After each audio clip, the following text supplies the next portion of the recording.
से अमेरिकी राष्ट्रपति डोनाल्ड ट्रंप का नोबेल पीस पुरस्कार जीतने का सपना अधूरा रह गया। अब वही सवाल दुनिया भर में चर्चा का विषय बन गया है।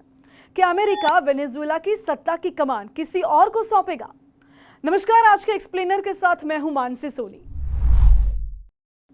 वेनेजुएला के राष्ट्रपति निकोलस मादुरो की गिरफ्तारी के बाद देश की राजनीति में बड़े और निर्णायक बदलाव देखने को मिल रहे हैं।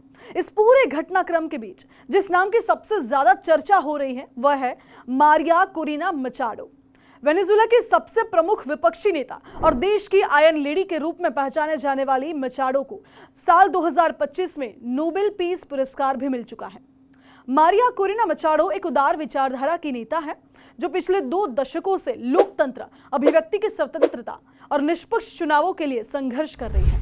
उन्होंने पहले पूर्व राष्ट्रपति ह्यूगो चावेज और फिर मादुरो सरकार के खिलाफ खुलकर मोर्चा लिया। सरकार के दमनकारी रवैये के चलते उन्हें लंबे समय तक छिपकर भी रहना पड़ा। मचाडो ने डोनाल्ड ट्रंप की वेनेजुएला नीति का सार्वजनिक रूप से समर्थन किया है। उनका मानना है कि मुक्त बाजार व्यवस्था और अमेरिकी निवेश के जरिए वेनेजुएला की अर्थव्यवस्था को फिर से पटरी पर लाया जा सकता है।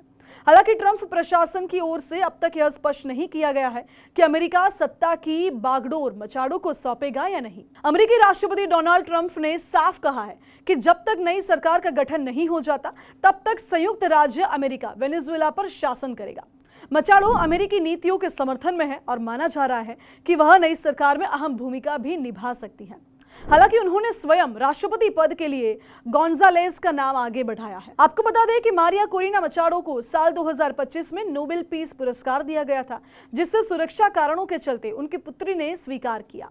एक व्यापारी परिवार से ताल्लुक रखने वाली मचाडो ने सामाजिक कार्यों के माध्यम से राजनीति में कदम रखा और धीरे धीरे वेनेजुएला के सबसे प्रभावशाली नेताओं में शुमार हो गई। एक रिपोर्ट के मुताबिक मचाडो ने सोशल मीडिया प्लेटफॉर्म एक्स पर लिखा था कि मादुरो को पद छोड़ना चाहिए। पहले भी चेतावनी दी गई थी, लेकिन उन्होंने इनकार किया और बाद में यूएस द्वारा यह कार्रवाई की गई। मचाडो ने यह भी दावा किया है कि अंतर्राष्ट्रीय पर्यवेक्षकों ने साल 2024 में राष्ट्रीय चुनाव में गोंजालेस को विजेता घोषित किया था, लेकिन इसके बावजूद मादुरो ने सत्ता नहीं छोड़ी। फिलहाल तो अमेरिकी न्याय विभाग ने मादुरो और उनकी पत्नी पर नार्को आतंकवाद से जुड़े षड्यंत्रों के आरोप लगाए हैं और दोनों को न्यूयॉर्क में लाया गया है। वहीं वेनेजुएला के उपराष्ट्रपति डेल्सी रॉड्रिग्स ने अमेरिका से मादुरो की रिहाई की मांग करते हुए उन्हें देश का वैध राष्ट्रपति बताया है। अब बड़ा सवाल यही है कि क्या मादुरो जेल से रिहा होंगे, क्या सत्ता परिवर्तन होगा या फिर वेनेजुएला में अमेरिकी शासन जारी रहेगा? इसका जवाब आने वाले समय में मिलेगा।